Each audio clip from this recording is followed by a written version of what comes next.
The Gustafson family included 33-year-old Priscilla, her husband 34-year-old Andrew, and their two children, 7-year-old Abigail and 5-year-old William. Priscilla was also pregnant with the couple's third child. A church nursery school teacher. Priscilla was extremely sweet and caring. She sang in her church choir and was dedicated to her children and her Christian faith. Today's case takes place in Townsend, Massachusetts, a small town on the outskirts of Boston. Originally part of an area called Wissahickwassuk by the Native Americans, this land eventually became what is known today as Townsend. The month was December, for many the beginning of the festive season and a time to come together with family and friends and celebrate. On December 1, 1987, Daniel LaPlante entered the Townsend residence of Priscilla, Abigail, and William Gustafson. Priscilla, who was pregnant with her third child at the time, was found face down on her bed, having been raped and shot multiple times at point-blank range. Devastatingly, Priscilla and Andrew's two children, Abigail and William, were also present and were viciously murdered by the then 17-year-old home invader and now murderer, Daniel LaPlante. My heart goes out to the victims of today's crime, Priscilla, Abigail, William, and Priscilla's unborn child, as well as the friends and family of today's victims. But to truly understand the crimes that occurred 36 years ago on December 1, 1987, we have to go back to Daniel LaPlante's early life and previous crimes. Daniel LaPlante was born on May 16, 1970 in Townsend, Massachusetts. LaPlante lived with his mother and stepfather Elaine and David Moore, as well as his brother Stephen and Matthew in Townsend. It is well documented that growing up LaPlante was sexually and psychologically abused by many adults in his life, particularly by his father and stepfather. LaPlante attended St. Bernard's High School in Fitchburg, where he struggled academically as a result of his dyslexia, which he received no support for. During his time there, LaPlante was described by students and staff as a loner and as being not particularly friendly. On top of this, Daniel's social life was almost non-existent. Other students found him creepy and weird. It is said he consistently came to school smelling and wearing dirty clothes. As a result, his classmates did their best to avoid him. During his early teenage years, LaPlante began seeing a psychiatrist as a recommendation from school officials. Subsequently, he was diagnosed with hyperactivity disorder. However, instead of treating LaPlante, the psychiatrist began sexually abusing him. The sexual abuse went on for over a year. Unsurprisingly, LaPlante emerged from his sessions in a far worse mental condition than when he began. By 15 years old, LaPlante became a neighborhood thief, breaking into Townsend homes. It was clear that LaPlante's motivations for breaking and entering was not just about stealing valuables. Of course he would steal valuable items, but the thrill of being in someone else's home without their knowledge was what really gave LaPlante a rush. Gradually LaPlante escalated, increasingly inflicting mind games on his neighbors. Once he had gained entry into his neighbors' homes, he would leave things behind, like half-drunk beverages. He rooted around in people's belongings and moved objects and furniture. He gained pleasure from the knowledge that he was scaring people and even making them think that they were going crazy. 1986. It is often said that at times the truth is stranger than fiction. And a year before his shocking crimes against the Gustafson family, LaPlante's mind games turned into something straight out of a nightmare. Brian Andrews lived in the nearby town of Pepperell, Massachusetts, with his two daughters, 15-year-old Annie and 8-year-old Jessica. The family were going through a rough period after the loss of Brian's wife and the girl's beloved mother to cancer. Thrust into single parenthood, Brian began picking up extra shifts to provide for his family, meaning that he was not at home with the girls as much as he would have liked to be. Annie, the oldest daughter at 15 years old, began thinking about boys. She would talk to her friends about dating, who they had a crush on, typical teenage girl conversations. So when she began receiving phone calls from a boy, she became intrigued. The boy told her that his name was Danny and that he had received her number from a mutual friend that they attended high school with. This was of course a lie. It is suspected that LaPlante had previously broken into the Andrews home, as I previously mentioned, that he took pleasure from. Somehow he found out that Annie lived there. It is likely suspected that he saw her in family photos of her and became obsessed. Through unknown means, LaPlante managed to get the family's phone number. While talking to Annie on the phone, LaPlante described himself as tall, blonde, athletic, and smart. Annie, rightly so, was a little skeptical, but she went along with it.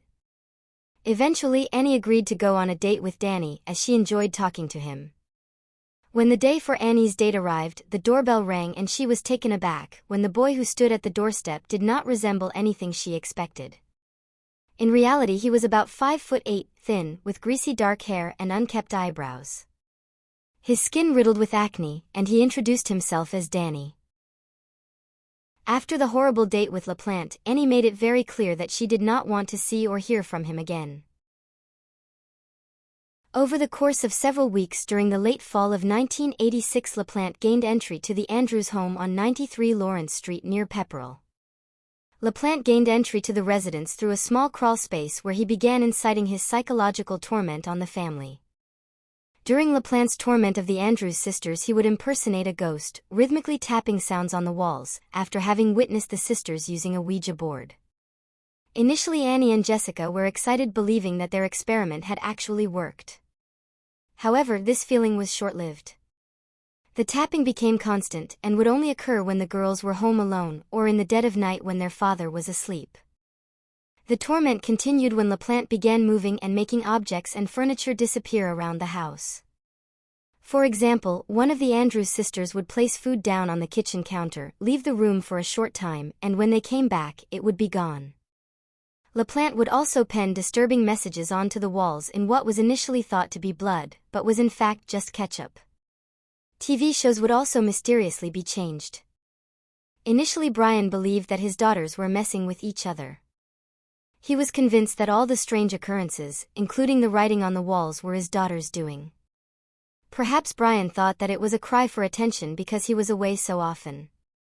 Convinced that the girls' behavior was a result of grief from the recent loss of their mother, Brian placed the girls into psychiatric therapy. January 1987. The terror inflicted on the Andrews family was not over yet. The tapping began again, this time coming from Annie's bedroom. Thus the two girls made their way up the stairs, and when they stood in the doorway to Annie's bedroom, they saw another message written on the wall. It read, "I'm back. Find me if you can." In fear, the girls ran outside their house as fast as they could to their neighbor's home. Once inside, Annie and Jessica called their father Brian and told him that the tapping had started again and more writing had mysteriously appeared on the wall. However, Brian still believed that they were making the whole thing up, and although irritated, he returned home to investigate. When Brian arrived home, he went right up the stairs. Once Brian entered Annie's room, he turned to see another message on the wall, one that had not been mentioned when the girls called him on the phone. It had appeared since the Andrews sisters had fled the house. It read, "Marry me." It then dawned on Brian the knocking, the mysterious objects moving, writing on the walls were not just the result of his daughter's grief or their active imaginations. There was something far more sinister going on. It is reported LaPlante's face was covered in makeup, wearing a blonde wig and a dress which belonged to Brian's deceased wife. There are some reports that mention he was wearing a wedding dress, but it is not clear. In his hand he was also holding a hatchet. There are unclear reports about how the following events unfolded. Allegedly, Brian struggled with LaPlante, but he got away. I am unsure if Brian fainted or if he was knocked out. Either way, LaPlante escaped. There is an alternative version of the story where LaPlante jumped out of a wardrobe wearing makeup, a Native American dress, and wielding a hatchet. Some report that the girls were still present in the house with Brian while this was happening, and then LaPlante chased them, but they were able to barricade themselves in a room, then escaping through a window when they were then able to call the police. When the police arrived, they conducted their usual search through the Andrews home. Behind a wardrobe or cabinet inside Annie's bedroom, the police found a small door. Upon opening it, they discovered a small and narrow crawlspace. Inside was a thin, dark-haired boy, Daniel LaPlante. Reports vary on exactly how long LaPlante had been inside the walls and hiding in the Andrews house. Some state several days, while others say it was possibly as long as 2 months. Inside the crawlspace, they discovered a range of items, mostly rubbish, including a sleeping bag, beer cans, and food wrappers. Present was also some articles of clothing, including some that belonged to the Andrews family that had disappeared during LaPlante's torment of the family. Based upon reports made after his crimes were discovered, the police found that the crawl space was connected to a passageway where LaPlante was able to crawl through and knock on walls in varying parts of the Andrews home. Some reports have speculated that there were even peepholes in the walls of the passageways that LaPlante used to further torment the family, through which he was apparently able to spy on them. Daniel LaPlante was removed from the Andrew family's home and arrested. LaPlante was charged with 4 counts of kidnapping, 4 counts of armed assault in a dwelling, larceny of more than $100, breaking and entering a dwelling, and malicious destruction of property. Daniel LaPlante was set to appear at the Middlesex Superior Court on December 11, 1987. LaPlante was only released as a result of his mother Elaine remortgaging their family home to secure his $10,000 bail. But Daniel had other plans. It was only 2 months later that his most shocking and horrifying crimes were to be committed. Despite LaPlante serving time in a juvenile detention center, his time there did nothing to curb his malicious and nefarious behaviors. While awaiting his trial for the crimes he committed against the Andrews family, LaPlante moved back home to Townsend and resumed his previous pattern of burglarizing his neighbors' homes. Building up to the crime of the 1st of December 1987, on October 14 of the same year, he stole 2 .22 caliber firearms from a neighbor's home. Those would turn out to be the very same weapons used during his crimes against the Gustafson family. On the afternoon of December 1, 1987, Daniel LaPlante, armed with one of the stolen handguns, walked half a mile from his home to the Gustafson family residence, walking across the woods which separated his family's home from the Gustafsons. This was not the first time LaPlante had broken into the Gustafson residence, having previously broken into their home and stolen items on November 16 of that same year. While he could have stopped there, Daniel decided to return. On that afternoon of the 1st of December, as I mentioned earlier, LaPlante entered the Gustafson home armed with 2 stolen firearms. After his arrest, LaPlante later claimed to police that he had not expected Priscilla and her 2 children to be arriving home. Who knows how true this is, although the following events that took place are every family's worst nightmare. According to retired Pepperell Lieutenant Thomas Lane, LaPlante, upon hearing Priscilla and her son William come home that afternoon, he initially considered jumping out of the window and fleeing. Although I am not entirely convinced about the truth of the previous statement, given that LaPlante entered the home with 2 loaded guns. Having previously obtained the gun through his usual means of burglary, he also lied to his brother's friend in order to obtain the bullets. This shows to me a person who did not act out of impulsivity or out of a place of immaturity, but rather a carefully planned and particularly cold act. Although it is not completely clear how the following events unfolded, and only Daniel LaPlante knows the complete truth of his horrifying actions, it is suspected that, upon hearing Priscilla and William enter their home, LaPlante chose to confront Priscilla with the stolen gun, forcing her and her 5-year-old son William into the main bedroom. In a particularly callous manner, while holding them hostage, LaPlante forced 5-year-old William into the bedroom closet. Once he got Priscilla into the bedroom, he beat her and tied her to the bed using makeshift ligatures and gagging her with one of his socks. After having raped Priscilla, LaPlante placed a pillow over her head to muffle the sound and shot her twice at point-blank range in the face. Devastatingly, young William was there to witness the cruel actions LaPlante inflicted on his mother. As if this was not cruel enough, LaPlante told him that his mother Priscilla was sleeping, and then led 5-year-old William to his death, drowning him in the bathtub. In a cruel twist of fate, after having committed his horrible acts against Priscilla and William, 7-year-old Abigail had just returned home on the school bus to encounter Daniel LaPlante. Heartlessly, he lured Abigail into another bathroom in the home where he inflicted the same fate as he earlier imposed on her younger brother William, ruthlessly drowning her as well. In a manner befitting of his crimes, as if they were not horrifying enough, having heinously murdered 3 innocent people, LaPlante simply returned home and attended his niece's birthday party that evening, acting as if he had not just committed the most atrocious and unforgivable acts that any human could ever do.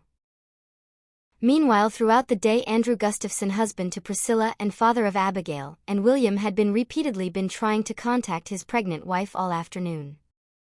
When Andrew arrived home from work around 5 p.m., the house was ominously quiet. No lights were on and he feared the worst.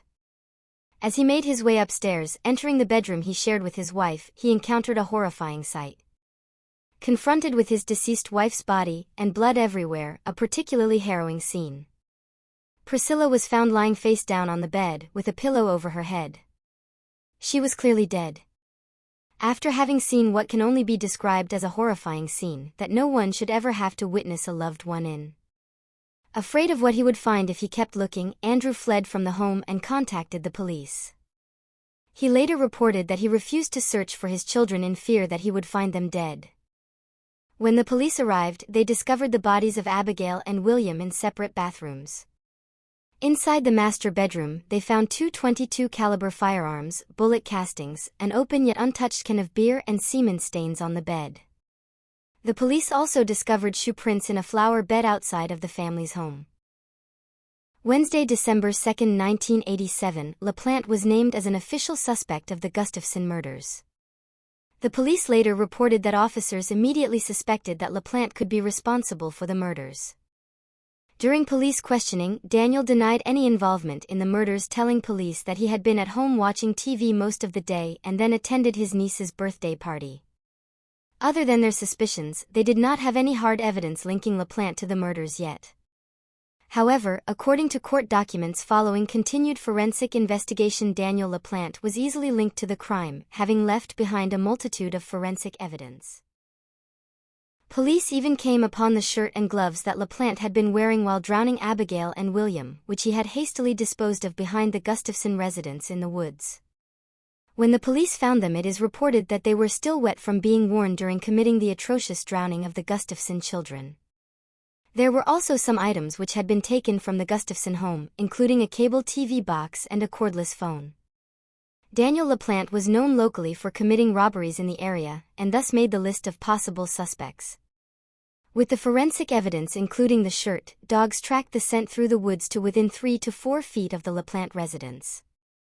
Initially, the evening after the Gustafson murders, LaPlante was interrogated by the police for his suspected crimes. However, as a result of the police lacking in sufficient evidence to place him under arrest, the police force were forced to let him go that evening. The police had initially planned on returning the following day, but LaPlante fled and a massive manhunt ensued. Thursday, December 3, 1987, with Daniel LaPlante on the run, a search ensued. An all-points bulletin was issued by the police as the manhunt for Daniel ensued, where state police helicopters were used, as well as police dogs and nearly 50 local and state police officers. While being on the run, LaPlante was not particularly careful about remaining under the radar. By chance, Lieutenant Lane, who was part of the initial search effort for the teenager, just so happened to be on Jewett Street when a local resident, Lynn McGovern, approached him to ask him to escort her into her home. Upon approach into her home, McGovern and Lieutenant Lane later reported that when they entered the home, they encountered LaPlante, who escaped by jumping out of a window and fleeing into the woods. By this point, there were several others who had reported sightings of Daniel to the police. After the previous encounter, LaPlante had fled to Elm Street, where he abducted a woman at gunpoint, making her drive him around town in her car. Luckily, she managed to escape, fleeing on foot. After her harrowing escape, she called the police to report what happened to her, and that now Daniel LaPlante was in possession and driving around in her car. Thanks to public help, and despite LaPlante managing to evade capture on at least one possible occasion, his time on the run came to an end. On the evening of December 3 at around 6:30 p.m., they found him hiding in a bin at a lumberyard in Ayer, Massachusetts, roughly 11 miles southeast of Townsend. Daniel was arrested without incident and said to be laughing hysterically, which police officers found bewildering. Upon his arrest and while searching his person, police discovered that he had a gun stuffed into his underwear. Subsequently, LaPlante was charged with the murders of Priscilla, Abigail, and William Gustafson, 2 days after he committed these crimes. He also received a range of other charges related to crimes he committed while he was on the run, including a burglary spree in Pepperell. These were on top of the pending charges for the crimes he committed against the Andrews family. A year after his crimes, in October 1988, LaPlante went on trial for the Gustafson murders, where a trial by jury found him guilty of murder. Following this verdict, he was sentenced to 3 consecutive life sentences for the murders of Priscilla, Abigail, and William. The evidence involved in sentencing Daniel LaPlante of the Gustafson murders was overwhelming. It includes a bullet casing found in LaPlante's home, which matched those found in the Gustafson residence. The gun used to shoot Priscilla was found in Daniel's stepfather's glove compartment of his Jeep Cherokee, which was sat in the yard of the LaPlante home. A ballistics experts also testified at trial, assuring the jury that the bullet casing found in the Gustafson home matched the gun used during the murders. A pair of Converses were also found in Daniel's wardrobe, which shoe impression matched the prints left in the flower bed at the Gustafson home. A necktie, sock, stockings and pantyhose which had been fashioned into ligatures. One of LaPlante's socks was found to contain fibers which matched those at the Gustafson home. It is unclear precisely what type of fibers were found. Some articles also mention that the police found a strand of hair belonging to Abigail on his socks. Also found in LaPlante's possession was a cordless phone stolen from the Gustafsons, and LaPlante's thumbprint was found on the phone. Despite DNA forensic technology being in its infancy, lab analysis of Daniel's blood type was found to be type A secretor, the same status as the semen stain on Priscilla's bed. Trail testimony discussed the dog following the scent straight to the LaPlante home from the Gustafson residence. During the trial, Daniel LaPlante pled not guilty to all 3 murder charges. Beginning in October of 1988, where LaPlante was 18 at the time. As part of trial proceedings, he underwent psychiatric evaluation, where he was judged to be fit to stand trial. Despite being a minor at the time his crimes were committed, the judge ruled that he would be tried as an adult. Prosecution called roughly 50 witnesses, many members of Daniel's own family. The case against LaPlante was roughly what would be described as a slam dunk for the prosecution, or as close to one as possible. In the prosecution's favor, LaPlante came across as extremely unlikable throughout his trial, showing no remorse and having a consistent smirk on his face. Daniel's defense struggled to fight the prosecution's claims against him. While his defense team attempted to argue that the evidence found in the LaPlante residence was circumstantial and was more appropriately linked to another member of his family. This was in spite of that fact that his other family members all have credible alibis for the time of the murder. In an attempt to possibly receive a lesser sentence, LaPlante's lawyer spoke of his rough childhood and of the sexual and psychological abuse he suffered from different adults in his life. After 5 hours of deliberation by the jury, Daniel LaPlante was found guilty. The judge sentenced him to 3 life sentences, which he should serve consecutively. Subsequently, he was incarcerated at the MCI Norfolk Prison in Massachusetts. Following LaPlante's arrest, Brian Andrews expressed his anger that the teen was released after the torment he inflicted on his family. As explained to the paper, he and his 2 daughters lived in perpetual fear of LaPlante following their experience, having vacated their home following their terrifying encounter with him. While only Daniel LaPlante can know why he committed the murders of Priscilla, Abigail, and William Gustafson. Daniel's actions reflect 3 distinct and brutal acts of murder, carried out with deliberation. Only a true monster would be able to murder a pregnant woman and her 2 small children and feel nothing, while also allowing one of them to witness the heinous crimes he inflicted upon Priscilla before murdering her. Not only did Daniel feel nothing, but he appeared as though he found the whole thing amusing. Chillingly, this was not the end. Wednesday, the 22nd of March 2017, Daniel LaPlante was now 46 years old and appealing to reduce his sentence at the Middlesex Superior Court in Woburn, Massachusetts. This was following the Supreme Court ruling that minors cannot be sentenced to life imprisonment without parole. He had already served 30 years and hoped that he could receive a reduced sentence following the hearing, specifically wishing to have his sentence changed so that he could serve his life sentences concurrently rather than consecutively. This would mean that his 3 life sentences would all be served at the same time, rather than one after another. This would have made Daniel LaPlante eligible for parole in 2017, rather than in 2032, after serving 3 life sentences, of 45 years in total. The family of Priscilla Gustafson and the prosecution were adamantly opposed to LaPlante's resentencing. During the resentencing hearing, Daniel apologized to the Gustafson family. However, according to those in attendance during the hearing, they felt as though the apology was shallow and insincere. It appeared as though LaPlante was obviously just going through the necessary motions of what he thought he needed to do in order to secure his desired outcome. While making his apology, he was stone-faced and did not make eye contact. The Middlesex Superior Court Judge Helene Kazanjian was unstirred by Daniel's speech, saying that Mr. LaPlante has not been rehabilitated. As described in court documents, she formally resentenced Daniel to his original 3 life sentences, to be served consecutively. As a result of which he would have the opportunity to seek parole after 45 years, in 2032, where he will be 61 years old. This was partially on the basis of the forensic psychiatrist's evaluation of Daniel LaPlante, finding that to their assessment he was not remorseful for his crimes. In her closing statement, she stated in relation to Daniel LaPlante that this case does not involve a single act that resulted in 3 deaths. Mr. LaPlante committed 3 distinct and brutal murders. He killed a 33-year-old pregnant mother and her 5- and 7-year-old children. He left a family and a community completely devastated. The court finds that the maximum penalty is warranted.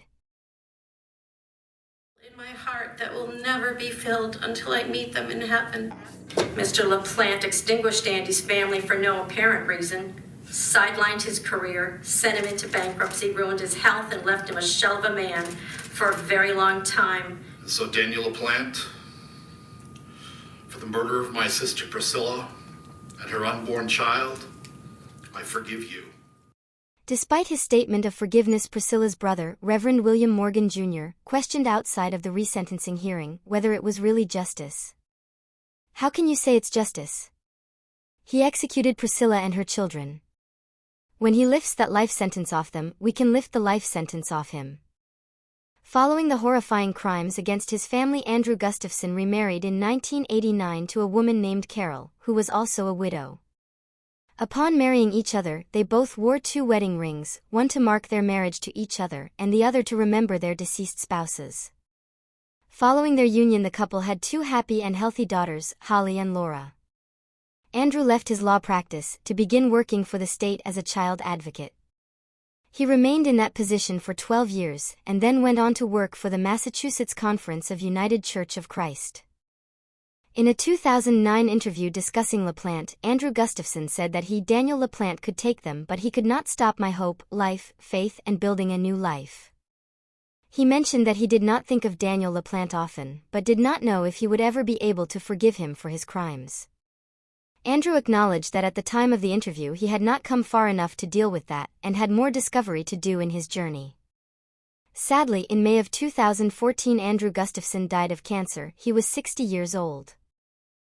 It is impossible to say if the murders of Priscilla, Abigail, and William could have been prevented had Daniel LaPlante been held without bond.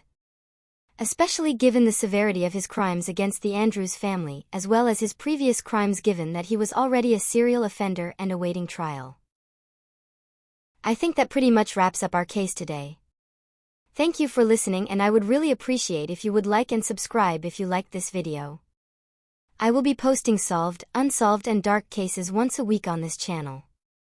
Let me know what you thought of today's case in the comments down below. And remember to stay safe and look after each other.